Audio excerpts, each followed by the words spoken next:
अर्जुन के पुत्र अभिमन्यु थे और उनके पुत्र थे राजा परीक्षित। राजा परीक्षित के बाद उनके पुत्र जन्मेजय राजा बने। उन्हें अपने आप पर बहुत अहंकार था। एक दिन जन्मेजय वेदव्यास जी के पास बैठे थे। बातों ही बातों में जन्मेजय ने कुछ नाराजगी से वेदव्यास जी से कहा कि आप सामर्थ थे, स्वयं भगवान श्री कृष्ण थे, भीष्म पितामह, गुरु द्रोणाचार्य, कुलगुरु कृपाचार्य जी, धर्मराज युधिष्ठिर जैसे महान विभूति उपस्थित थे। उसके पश्चात भी आप सबने इतने बड़े महाभारत के युद्ध को होने से रोक नहीं पाए और देखते ही देखते अपार जनहन की हानि हो गई। यदि मैं उस समय वहां रहा होता तो अपने पुरुषार्थ से इस विनाश को होने से बचा लेता। अहंकार से भरे जन्मेजय के शब्द सुनकर भी वेदव्यास जी शांत रहे। उन्होंने शांति स्वरूप कहा, पुत्र, तुम अपने पूर्वजों की क्षमता पर शंका ना करो। ये विधि द्वारा निश्चित था, जो बदला नहीं जा सकता था। यदि ऐसा हो सकता तो श्री कृष्ण में ही इतनी सामर्थ्य थी कि वो युद्ध को रोक सकते थे। जन्मेजय अपनी बात पर अड़ा रहा और बोला, मैं इस सिद्धांत को नहीं मानता। आप तो भविष्यवक्ता है ना, तो बताइए मेरे जीवन की कोई होने वाली ऐसी अनहोनी जो मैं आपको रोककर प्रमाणित कर दूंगा कि विधि का विधान कभी भी निश्चित नहीं होता, उसे बदला जा सकता है। व्यास जी ने कहा, पुत्र, यदि तू यही चाहता है तो सुन। आज से कुछ वर्ष बाद तू काले घोड़े पर बैठकर शिकार करने दक्षिण दिशा में समुद्र तट कर पहुंचेगा। वहां तुम्हें एक सुंदर स्त्री मिलेगी जिसे तू महलों में लाएगा और उससे विवाह करेगा। मैं तुमको मना करूंगा, ये सब मत करना, लेकिन फिर भी तुम ये सब करोगे। इसके बाद भी उस स्त्री के कहने पर तू ये यज्ञ करेगा। मैं तुमको आज ही चेता रहा हूं कि उस यज्ञ को तुम एक वृद्ध ब्राह्मणों से कराना, लेकिन वो यज्ञ तुम युवा ब्राह्मणों से कराओगे, मुझे पता है। और जन्मेजय ने हंसते हुए व्यास जी की बात बीच में ही काट दी। कहा, मैं आज के बाद ही काले घोड़े के पर बैठूंगा भी नहीं, तो ये सब घटनाएं घटित ही नहीं होंगी। व्यास जी ने कहा, ये सब होगा, और कभी भी आगे की सुन। और अभी आगे की सुन।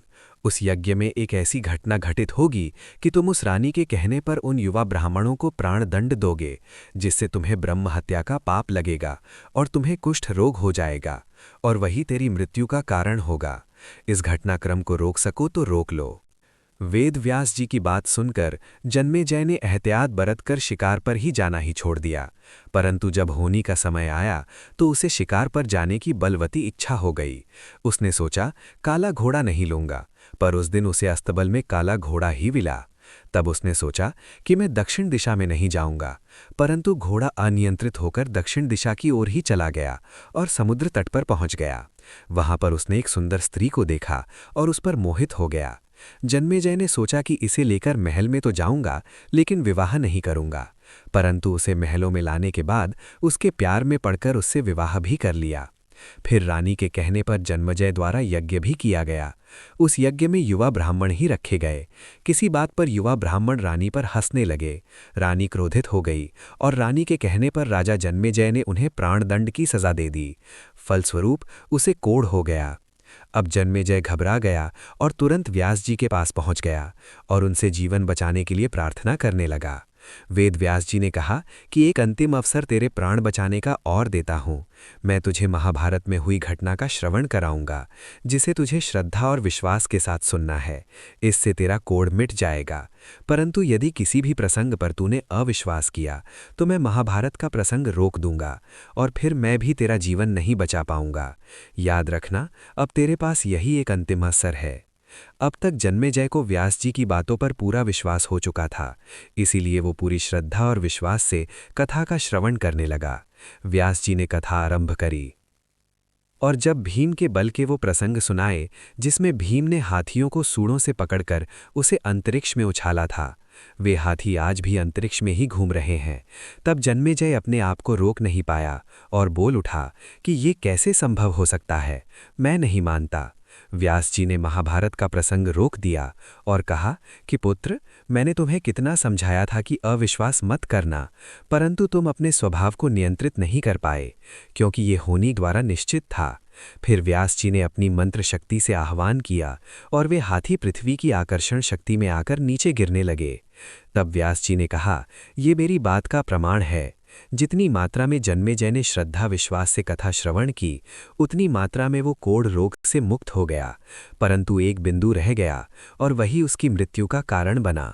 पहले बनती हैं तकदीरें, फिर बनते हैं शरीर। कर्म हमारे हाथ में है, लेकिन उसका फल हमारे हाथों में नहीं। गीता के 11वें अध्याय के 33वें श्लोक में श्री कृष्ण अर्जुन से कहते हैं, उठ खड़ा हो और अपने कार्य द्वारा यश प्राप्त कर। जिनके बारे में तू चिंतित हो रहा है, ये सब तो मेरे द्वारा पहले से ही मारे जा चुके हैं। तू तो केवल निमित्त मात्र है। होनी को टाला नहीं जा सकता, लेकिन नेक कर्म व ईश्वर नाम जाप करने से उससे हानि कम होती है। तो ये थी हमारी आज की वीडियो और कहानी। अगर आपको ये कहानी वीडियो पसंद आई हो, इसे ज़रूर लाइक करें और अपने फैमिली फ्रेंड्स के साथ शेयर करना ना भूलें।